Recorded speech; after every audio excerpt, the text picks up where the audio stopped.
بسم اللہ الرحمن الرحیم۔ نبی کریم صلی اللہ علیہ وآلہ وسلم کی زندگی محیر العقول واقعات سے بھری پڑی ہے۔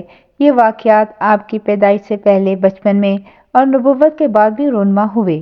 ایسا ہی ایک عجیب واقعہ نبی کریم صلی اللہ علیہ وآلہ وسلم کے ساتھ حضرت حلیمہ رضی اللہ تعالی عنہا کے گھر ولادت کے چوتھے یا پانچویں سال پیش آیا، جب ان کا سینہ فرشتوں نے چاک کر کے ان کا دل دھویا تھا۔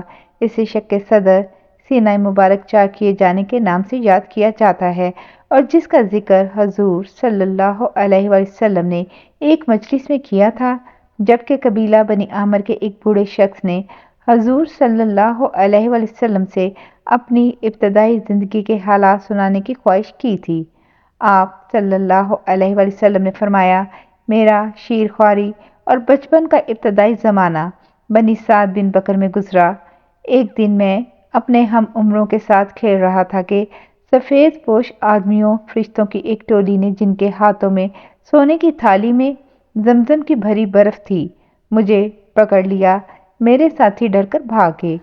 انہوں نے مجھے زمین پر لٹایا اور میرے سینے یا پیٹ کے اندرونی اجزاء نکال کر زمزم کی برف کے پانی سے اچھی طرح دھویا اور پھر اپنی جگہ رکھ دیا۔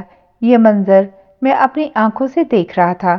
دوسرے نے میرے سینے میں ہاتھ ڈالا اور دل کو نکالا اور اس سے ایک لوتھڑا نکال کر فرمایا، یہ تم سے شیطان کا حصہ ہے۔ پھر دل کو سونے کی تشت میں زمزم کی برف کے پانی سے دھویا، پھر اپنے ہاتھ کو فضا میں بلند کیا تو اچانک ایک نور کی مہر اس کے ہاتھوں میں آ گئی۔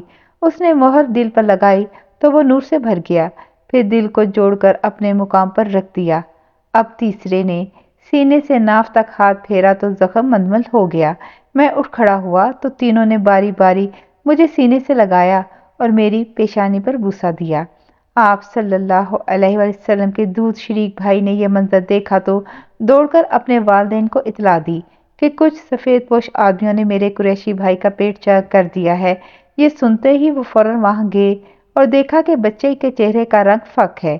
اس واقعے سے حضرت حلیمہ رضی اللہ تعالی عنہا کو خطرہ محسوس ہوا، اس لیے آپ صلی اللہ علیہ وآلہ وسلم کو اپنی والدہ کے پاس پہنچانے کے لیے مکہ روانہ ہو گئے اور حضرت آمنہ سے سارا حال بیان کیا۔ یہ سن کر حضرت آمنہ نے کہا کہ گھبرانے کی کوئی بات نہیں، خدا کی قسم اس پر اسیب کا کوئی اثر نہ ہوگا، بلکہ یہ بچہ تو بڑی شان والا ہے۔ سبحان اللہ، جزاک اللہ خیر۔